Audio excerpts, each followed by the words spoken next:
Teaching adjustments understanding.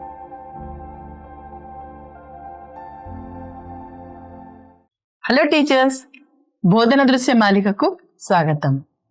ఈ వీడియోలో class రూమ్లో టీచింగ్ను ఎలా అడ్జస్ట్ చేయవచ్చో మనం చూద్దాం. మనం ప్రారంభించే ముందు ఈ చిన్న సమస్యను ప్రయత్నించి పరిష్కరిద్దాం. ఆలోచించండి, ఒకే గమ్యస్థానానికి దారితీసే 3 వేర్వేరు మార్గాలతో ఉన్న పజిల్ ఉంది. మొదటి మార్గం సూటిగా ఉంటుంది, అయితే అడ్డంకులతో నిండి ఉంటుంది. రెండో మార్గం మెలికలతో ఉంటుంది, అయితే అడ్డంకులు లేకుండా ఉంటుంది. మరియు మూడో మార్గం రెండింటి కలయికగా ఉంటుంది.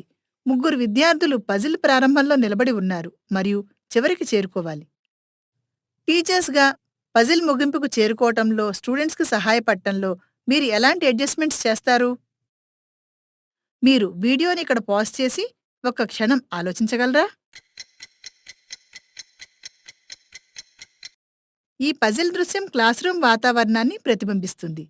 పజిల్లో ఉన్న ప్రతి స్టూడెంట్కు వారి సామర్థ్యాలకు సరిపోయే వేరే మార్గం అవసరం ఉన్నట్లే, క్లాస్ రూమ్లో ఉన్న విద్యార్థులకు వేర్వేరు అవసరాలు మరియు అభ్యాస ప్రాధాన్యతలు ఉంటాయి. సమర్థవంతమైన బోధనకు ఈ తేడాలు అర్థం చేసుకోవటం మరియు పరిష్కరించగలగటం చాలా అవసరం. స్టూడెంట్స్కు ఒక కాన్సెప్ట్ను అర్థం చేసుకోవడానికి కష్టపడటం లేదా తప్పుగా అర్థం చేసుకోవటం మనం గమనించినప్పుడు మన బోధనా విధానానికి అడ్జస్ట్ చేయటం చాలా ముఖ్యం. ఈ వీడియోలో క్లాస్ రూమ్లో మన టీచింగ్కు మనం చేయగలిగే విభిన్న అడ్జస్ట్మెంట్లను చూడబోతున్నాం. ఈ వీడియో ముగిసేసరికి క్లాస్ రూమ్లో విభిన్న విద్యార్థుల అవసరాలకు తగ్గట్టుగా మీ టీచింగ్ మెథడ్స్ను అడ్జస్ట్ చేయడానికి మీరు సమర్థవంతమైన స్ట్రాటజీస్ను అమలు చేయగలుగుతారు. టీచింగ్ అడ్జస్ట్మెంట్లు అంటే మనం టీచర్గా స్టూడెంట్స్ బాగా నేర్చుకోవడానికి మరియు వారి విజయానికి మద్దతు ఇవ్వడానికి క్లాస్ రూమ్లో మనం గమనించిన వాటి ఆధారంగా చేసే నిరంతర మార్పులు.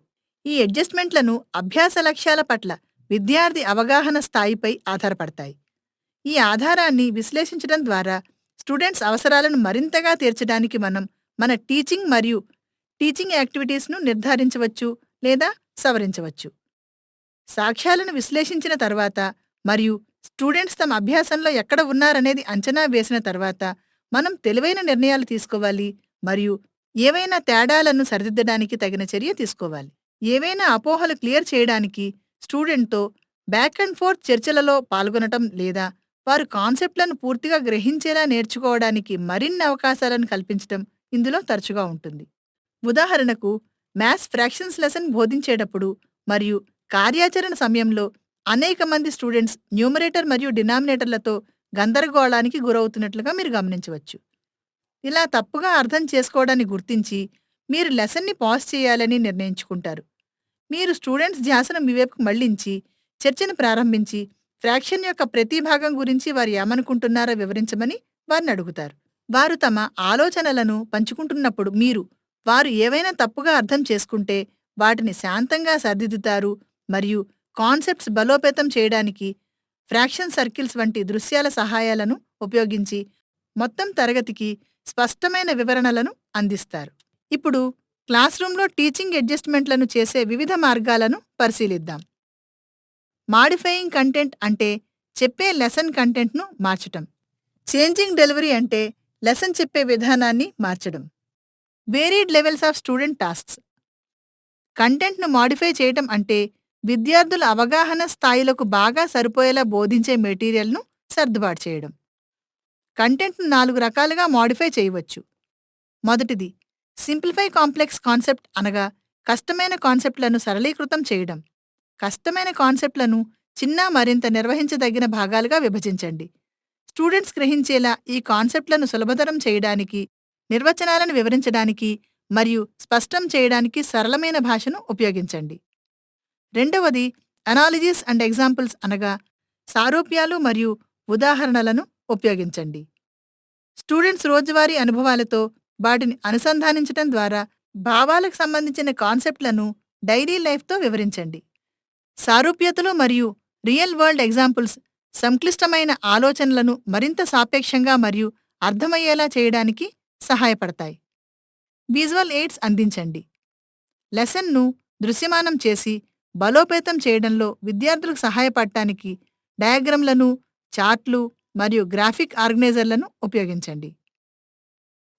స్కాఫ్ ఫోల్డెడ్ మెటీరియల్ని పరిచయం చేయండి. స్టూడెంట్స్ అవగాహనను క్రమంగా పెంపొందించే దశలవారీ మార్గదర్శకాలు లేదా ఇంక్రిమెంటల్ రిసోర్సెస్ను అందించండి. ఈ నిర్మాణాత్మక విధానం స్టూడెంట్స్కు వారి జ్ఞానాన్ని క్రమంగా అభివృద్ధి చేయడంలో సహాయపడుతుంది. ఇప్పుడు టీచింగ్ అడ్జస్ట్మెంట్ మోడ్గా డెలివరీని అంటే లెసన్ను చెప్పే విధానాన్ని మార్చడం చూద్దాం. డెలివరీని మార్చడం అనేది స్పష్టత మరియు ప్రభావాన్ని పెంచడానికి లెసన్ను చెప్పే విధానాన్ని మార్చడం. లెసన్ చెప్పే విధానాన్ని మార్చడానికి వివిధ మార్గాలు ఉన్నాయి. మాడిఫయింగ్ లాంగ్వేజ్ అనగా భాషను సవరించడం. విద్యార్థుల గ్రహణ స్థాయికి సరిపోయే సరళమైన లేదా వేరొక భాషను ఉపయోగించండి. అవసరమైతే తప్ప కాంప్లెక్స్ టెర్మినాలజీ ఉపయోగించడం మానుకోండి. కంటెంట్ను రీమోడలింగ్ చేయడం. స్పష్టమైన మోడలింగ్ ద్వారా పాఠాలను ఎలా ప్రారంభించాలో లేదా సమస్యలను ఎలా పరిష్కరించాలో ప్రదర్శించండి. ప్రాసెస్లో ప్రతి దశను స్పష్టంగా వివరించండి. మల్టీమీడియాను ఉపయోగించడం. విభిన్న అభ్యసన శైలులకు అనుగుణంగా విభిన్న ఫార్మెట్లలో సమాచారాన్ని అందించడానికి వీడియోలు, యానిమేషన్లు లేదా ఇంటరాక్టివ్ సాధనాలను ఏకీకృతం చేయండి. ఫేస్ ఆఫ్ ఇన్స్ట్రక్షన్ అడ్జస్ట్ చేయడం.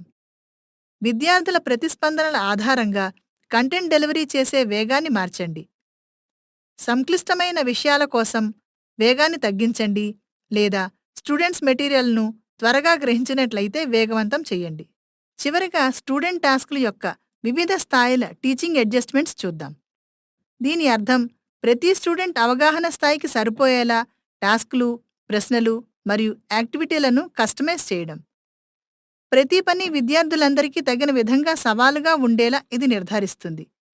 వేర్వేరు స్థాయిలకు అనుగుణంగా సంక్లిష్టతతో పనులను రూపొందించడం ప్రారంభించండి. ఉదాహరణకు, ప్రారంభకులకు సరళమైన సమస్యలను, పురోగతి సాధిస్తున్న విద్యార్థులకు మరింత సవాలు చేసే అభ్యాసాలను మరియు మరింత ప్రగతి సాధించిన వారికి క్లిష్టమైన టాస్క్లను ఇవ్వండి. స్టూడెంట్స్ సబ్జెక్టును ఎంత బాగా అర్థం చేసుకుంటున్నారు అనే ఆధారంగా ఈ టాస్క్లను అడ్జస్ట్ చేయండి. వారి పనితీరు ఆధారంగా మీ అడ్జస్ట్మెంట్లను మార్గనిర్దేశం చేయండి. మనం వీడియో ముగింపుకు వచ్చాం. ఇప్పుడు ఒక్కసారి మనం చర్చించిన వాటిని మళ్ళీ శీఘ్రంగా పరిశీలిద్దాం. టీచింగ్ అడ్జస్ట్మెంట్స్ అంటే ఏమిటి మరియు క్లాస్ రూమ్లో స్టూడెంట్స్ అభ్యాసాన్ని మెరుగుపరచడంలో అవి ఎలా కీలక పాత్ర పోషిస్తాయో నిర్వచించడం ద్వారా మనం ప్రారంభించాం. స్టూడెంట్స్ అవసరాలను మెరుగ్గా తీర్చడానికి మనం ఈ అడ్జస్ట్మెంట్ చేయగల వివిధ మార్గాలను అన్వేషించాం.